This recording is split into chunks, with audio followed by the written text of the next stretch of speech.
Okay guys, welcome. So today's something a little bit special for the Norway warm-up week, really. I'm here with the one and only Steve Arnold. Nice to see you again, mate. Yeah. How are you doing? Yeah, All good? Yeah, good, mate. So for those of you that don't know, Steve, last year was it? Last year, last November. Caught the, would have been the world record, and it should be the world record. Yeah. The reason it wasn't the world record was... Because anything over 2 meters you can't take out from the water, so it has to stay in the water. So you'd have had to kill that fish. Kill it, and it's against Norwegian rules to take the fish out the water. So crazy, really. Anything 2 meters, I think it works out about 230 pounds. So that should be the benchmark, really. Really, now they should allow you to measure it in the water. Definitely, shouldn't they? Definitely, fish that size, 100%. Which was, but European is better than European, better than nothing. Yeah, 100%. Yeah, definitely. So how did you? What we do before we go into the main session, we'll talk about how many years you've been going to Norway now. Something you look forward to every year, I suppose. We go every November. Probably for the last 6 years. Yep. I went first with Yorkie and Brycey and Clarkie. Yeah. Got me into it. Yeah. And that was real good. Yeah. Happy just to catch one halibut. Do you go and stay the same place every time? Same place. Stay with Simon at Northern Norway. Did you know Simon when he was in? No, I didn't. No, I've only probably been fishing for like maybe 15 years now. Have you? Since I started when I was younger. Yeah. Just playing around with bubble floats and that. So proper fishing maybe 15. So didn't know him. So when you first originally went over, was it halibut on your mind? Halibut, yeah. It was all of us. It was Robin, that's second trip. So we were all like happy with. Can we just get one? One each between all of us, or the coalies and that cod, and that's a bonus. You're after the halibut. So you on the first trip, you had one of. I had one at 19 pound, which was like buzzing. Unreal. Got all my legs shaking, and on that day, well, on the trip, everybody had one. Yeah. So I think Rob had one on that day as well. Did he? Around the same size. Yeah.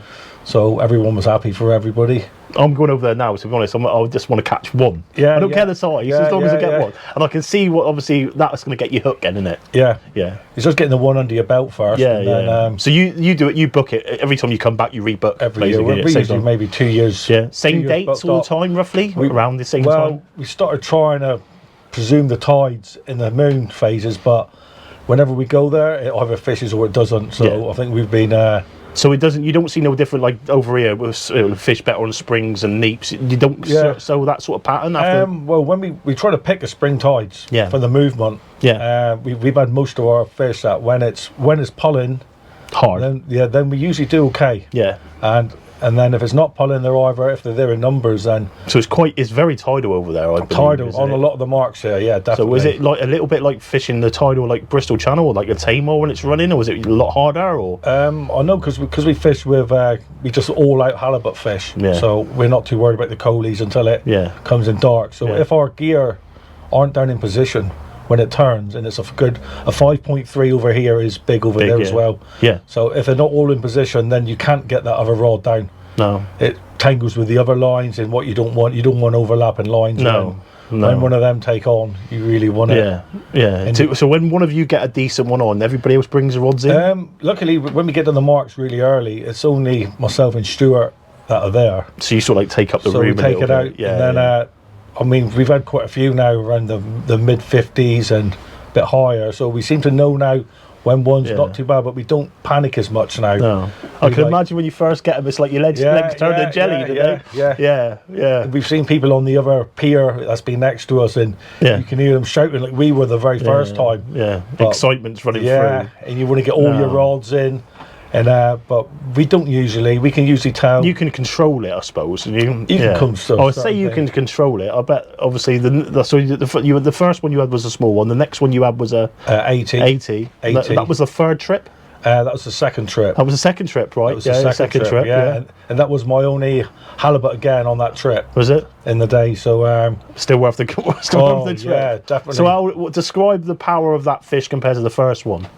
You remember the session very well? Yeah, definitely. Yeah, all of the sessions are like, even like, well, I don't dream about it now, but I do remember them all. Yeah, but they all seem to like go off the same speed. Yeah, you can't like you couldn't say like, oh, that's going to be a big. Does it go off like a smooth hound then, or does it go off like a fast? A lot of them's fast. Speedy, it's enough to wake you up, and they go, and you don't know until you really lock into it that. what sort of the fish size of it is. And I've had some 40s that's nearly spooled me. Have you? And not so much as the Just bigger ones. because you can't stop it? Yeah, if the tide's running, it depends what way it's going to go, whether it's energetic. I don't know whether the water temperature makes a difference. I mean, it's probably out of my some league. fish the same as over here, though. Some fish more lively than others, you know what I mean? Yeah, because you can catch some smooth rounds that's £10 and they give you a better fight than we went to Isle of Wight this year and we were fishing for Tobleford Beach, and in the daytime we're fishing with spider crab for the smooth rounds and the bass and that. As soon as the tide turned in the night time, and we put all the big tote baits on and that, started hammering these like Joey mackerel and that, and I had the first one and the rod went down over and it screamed off, and I thought tope one, like, I mean, bring it in. And I'll tell you what, people say about smooth round, the size of the hooks and that, but I'll tell you, the mackerel must have been about that big, and the smooth round took 2 8-0s and the whole mackerel. Unreal. You think of like on the reefs and that, using that sort of bait, you wouldn't dream of it, really, would you? Definitely not. But he had one exactly the same. Like Joseph be on the camera, and he said that his legs went to jelly because he thought it was a tope, right? You know what I mean? And he brought it in, and it ended up being a smooth round. But it goes to show, you know what I mean? Some fish just literally got the beans in them at the time. I mean, you can't tell, not until you lock it up, and then obviously the mid ones, mid 50s. There'd be fast runs when you're taking line off, but especially the depth. Because what sort of depth you fishing? I probably think we're probably in about maybe 80 foot, on some of it, and some of it. If we go in out on the open, not the open coast, but not away from the harbours and that, I think that's a little bit shallower. So I don't know what the range is for the halibut, but so the next trip after the 80, did you beat your PB again?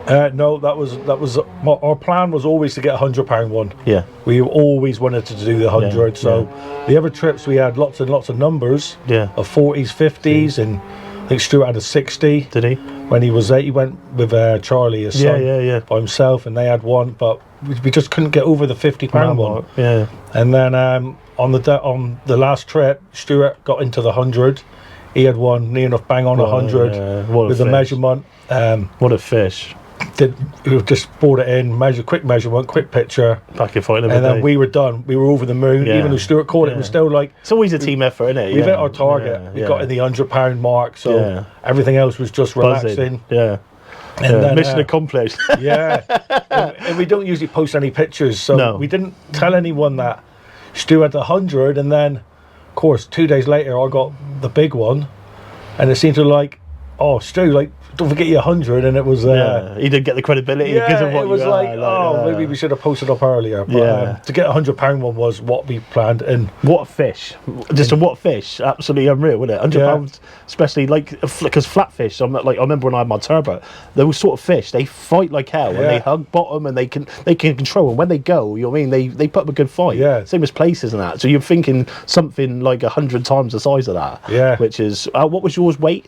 168 kilos, so 371 pounds. I don't think that I'll ever be beat.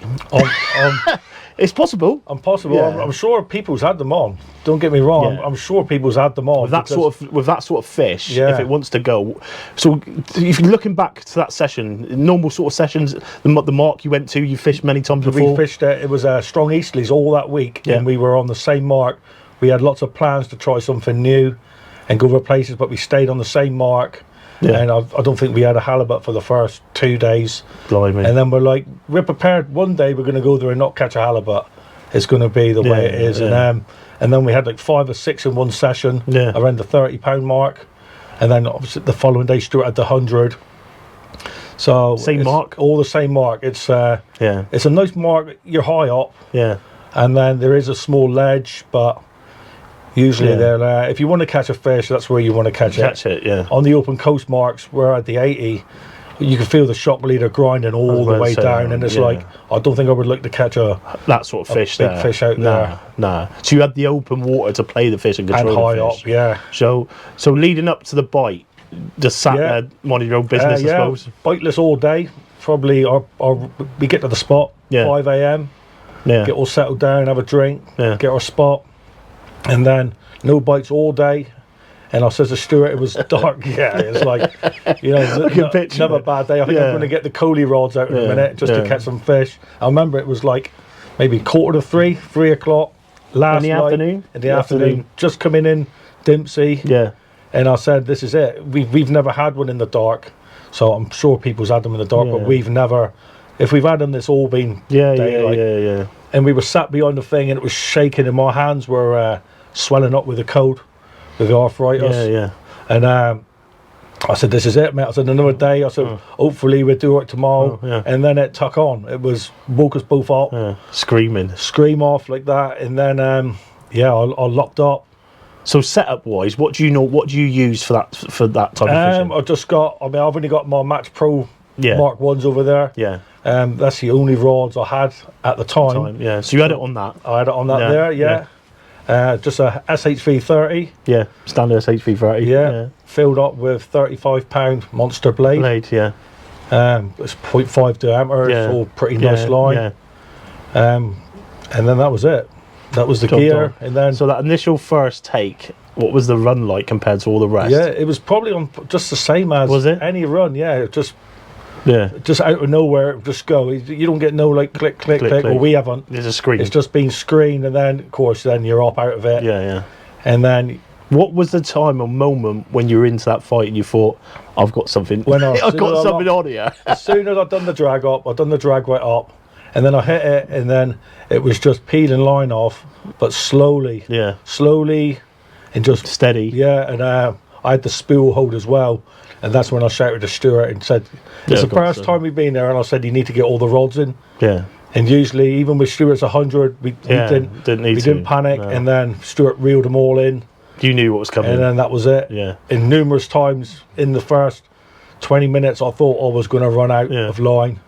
Luckily, we had. So you looked at your reel and you could see the spool basically. Couldn't stop it. Could not as much as seeing the spool, but another couple of runs. I didn't. The drag was obviously locked up. Yeah. And I had the hand on the spool and just trying to let little bits out without it snapping. Yeah. Which where we were fishing, we could have moved along. If it got to the stage, there was a stage where I could run down the rocks. Yeah. But then you're low to the water and there is a reef. Yeah. So you want to stay up high to take away what you do. I try to get on the end and just hope for the best. And just out the spool. How long were you on the rod for? 2 hours. That's crazy, guys, isn't it? 2 hours. 2 hour fight. What? How can you describe that fight? Well, that battle. It's a battle at that time, isn't it? Well, when I say like 2 hours, from hooking it at 3 o'clock, round it off, and landing it at 5, probably an hour of that was where she kept sitting on the bottom. Yeah.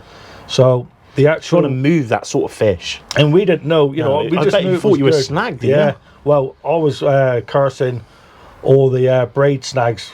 Yeah, I bet you when were. we were fishing to the right hand side, where I was. There's lots of braid snags where everyone's spinning. Yeah. And of course, I just knew it was a good fish. Yeah. I've never had anything this big. No. So I just thought that whenever she went to ground, I was in a snag, so I'm cursing. Yeah, thinking it's got to try and pull. You thought you were going to lose it because of the snag. And there was a lot of commotion there. We had a lot of Norwegian people there filming this, and I'm not a fan of all this. No.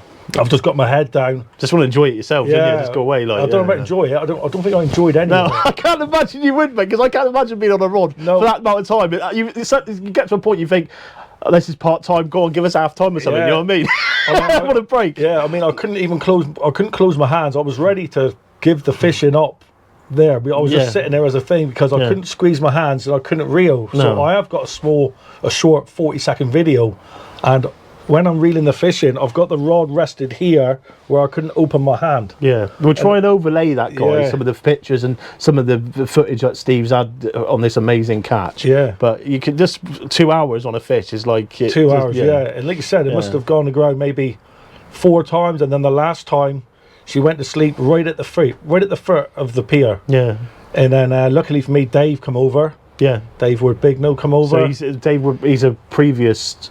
Was he a previous? I think he holder at the time. Was he? He was, and then I think in the August, someone from Simon's camp. Did he? He had the 256, which was going to be it. That was it. Everyone said that won't get beaten. Took a man from Plymouth to come and do the business. Yeah. Very lucky though. It's that type of fishing though, isn't it? You know what I mean? I can see why a lot of guys go over to do that because England's hard work. Yeah. You know what I mean? Imagine all the sessions we put in over the years and stuff like that. Yeah. But you go over there and you know you're in for like it's like going to Las Vegas for us, isn't it? Like it's Disneyland for kids. It's what we want to do.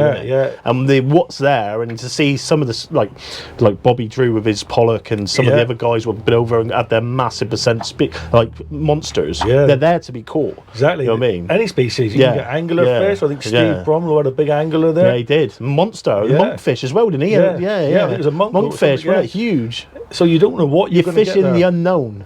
And just amazing. It's unbelievable. But I suppose if you could pick a scenario of when you wanted to catch a fish and who you wanted around, it was to that second. I think if it was just me and Stuart there, and I was lucky enough to land it, well, we would have landed it. We got it in ourselves. But Dave, obviously, he does that a lot, and he's specialised in that sort of size fish, and that over in Norway as well at the same time. So you couldn't have asked for no one else better to be next to you, really. Exactly, and because did you know what you actually hooked? You knew what? Not until I was walking it up.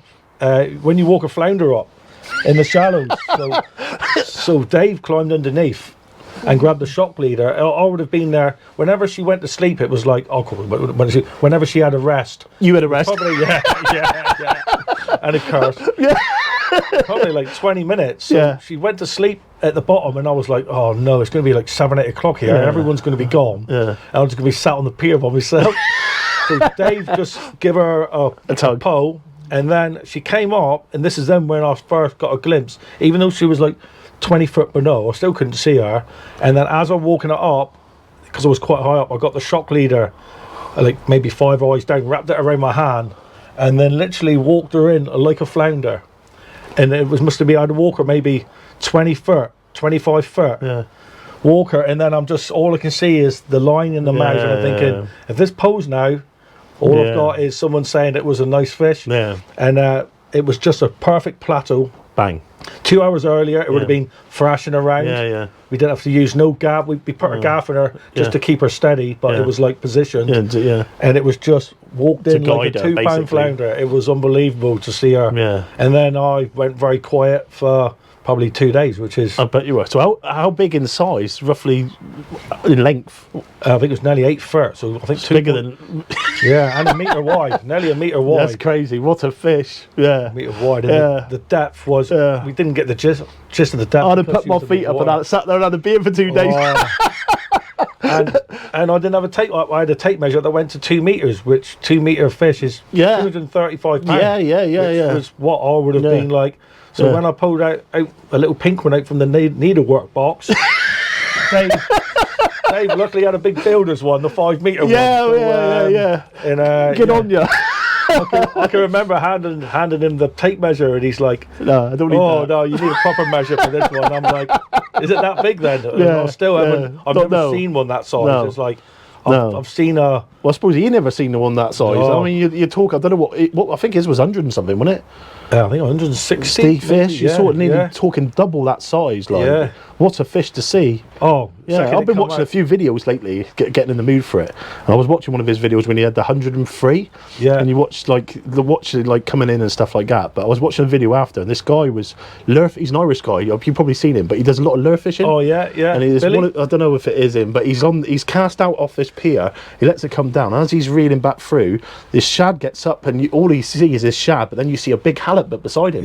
So he starts walking up the pier trying to get it, and then all of a sudden the halibut goes to take the shad. He goes like that, and then the halibut goes mental, and he goes, "Oh no!" He realised what he's done, and he jumps down onto these things, and he's trying to go like this, and his lure rod is full, and you just think, "Oh my god!" 15, I think 20 minutes in total trying to play this fish. He got it up and landed it. But power of the man, unreal. When that tail goes, you can imagine, and especially in depth of water. So now, do you think you'll ever see anything bigger than that? It's there.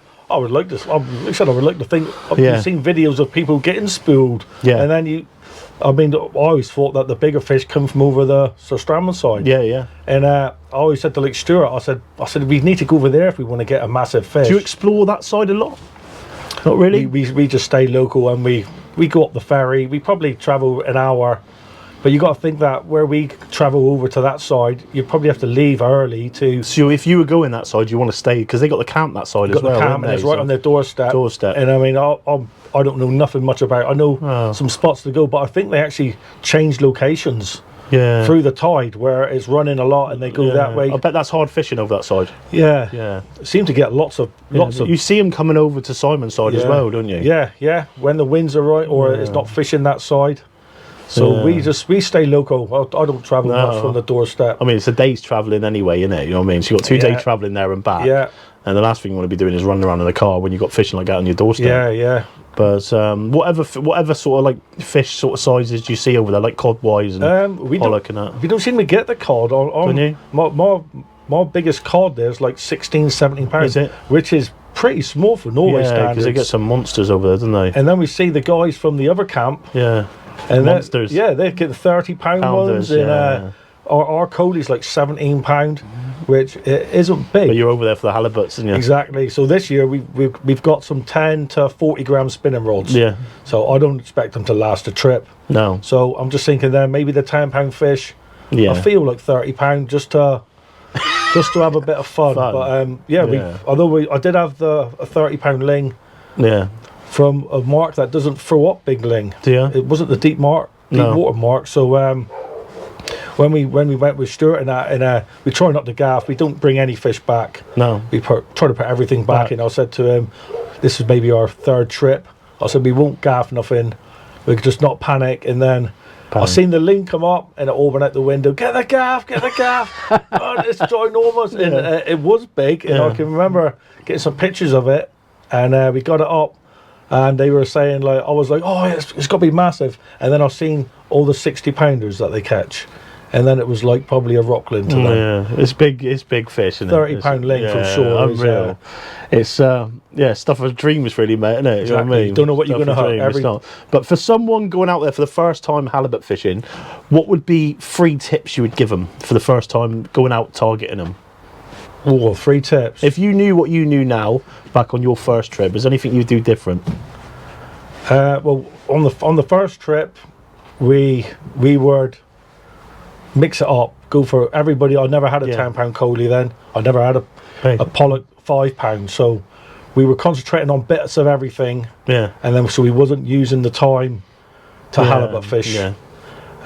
Commit, basically. Yeah. And I presume the time of year would be important. Maybe November you need to be there. Although, so the winter period will come in. I presume they go the start of the season. Is that because like our flounder season is normally like November, December, isn't it? So is it similar like that over there? It seems to be when we've done well is in the November. But then again, I was seeing the 250-pound one was caught late August, September. Yeah. So. We've got a chance to catch one then. You got a chance to catch one there, and you got longer time where we get 6 hours. Yeah. Our bottom rods are out from maybe 9 o'clock in the morning till 3, and then that's it. That's it. So I think if it was your first trip there, I don't think you want to put all your eggs in one basket. Maybe keep big fresh. So your advice would be when the tide's running. Yeah. That's when you would be targeting. When it starts to lay off, don't bother target the coleys and the. For us, it seems to be, and then when we go onto the coastal marks, we think we got the gist of it, and then it happens totally different. And we're like, right, this is going to be the witch an hour. This is going to be good. You're forever learning. Definitely. It's only been the last couple of times where I couldn't get the bait down, where it was really pulling. And Stuart, he had 3 rods there. We have three on the bottom. Yeah. One sleeper, and then the halibut, and then. He had 3 all within about 30 minutes. Nice. And I didn't have nothing. And then but then we couldn't get the baits down because of the tide pole then. That's important, getting your baits down. Yeah, it's got to be on the bottom. Yeah. It's got to be on the bottom. And the gear, you want to make sure your gear's substantial. Top maybe ends. Yeah. 150-pound rig body. You were saying about the obviously the first time you're going with 100 pound, and Stuart got bitten off. Stuart got 100-pound mono guys, so they've gone up to 150-pound mono, similar to what you do for skate, just not to get bitten off. And 200-pound. Stuart goes 200. I stuck to 100. Yeah. And we did try some wire, like a bite end. Did you? And it started tangling up, and it wasn't that. So make sure your gear's up. Yeah. If you hook one, Hold on. You heard it here from the king of the butts. Don't panic. Well, thank you very much for this, You're mate. welcome, Much mate. appreciated. I'll hopefully see one myself, hopefully. Hopefully. But you're very much looking forward to it. But I've got a lot of advice from guys like Steve around me, what's been over before. So it's something I'm very much looking forward to. And hopefully we can see a few out for the camera. Tight lines, guys. Cheers. It's about half hour Steve's been on this now.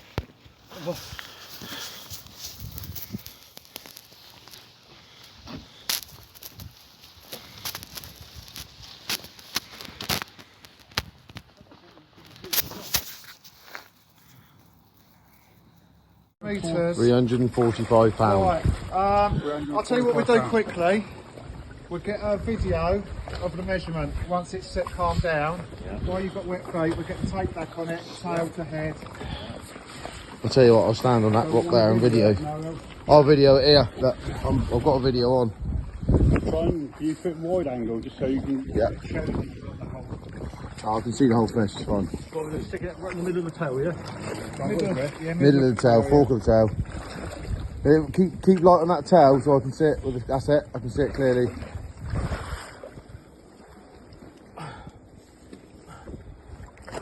Right. We're on there. Yeah, we're on. Oh mate, Bigger. I'm coming down. 2 metre, it's 2 metre and 30. I'll say 31, 231. 2.3. 2.3. 2.3 metres. 3 metres. What's the width? Quick width. Where from? Across there, yeah. We're going to put it to. That's it, like that. And that then that is 90, 93. 93. 93. Right, video Beautiful. it's going back. Here, boss, you push around. You can hold her tail. I'll take. Oh, that's the way. What's the fish? Let's get the go back. Eh? So spin the tail round so you only take the head down a little bit, don't you? There you go. I'll hold it there for a little bit. Get her. Get another photo of him from here. Can you get it? What? I'll get some stills from the video. Okay, then I've got to talk, try and get a picture of that come down. That's it, shine the light on him and the fish. I can't see. Sorry. That's it, pull it back up. Gives a smell.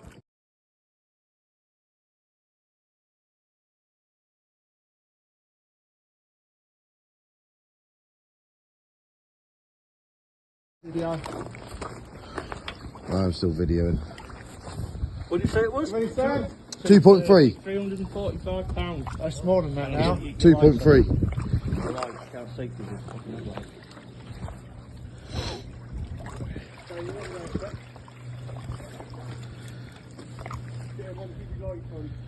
Yeah.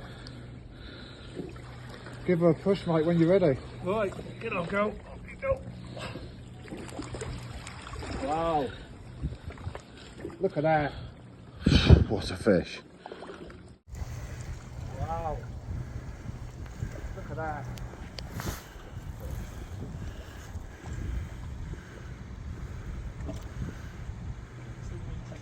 Yeah. 2 metre 30. Halibut.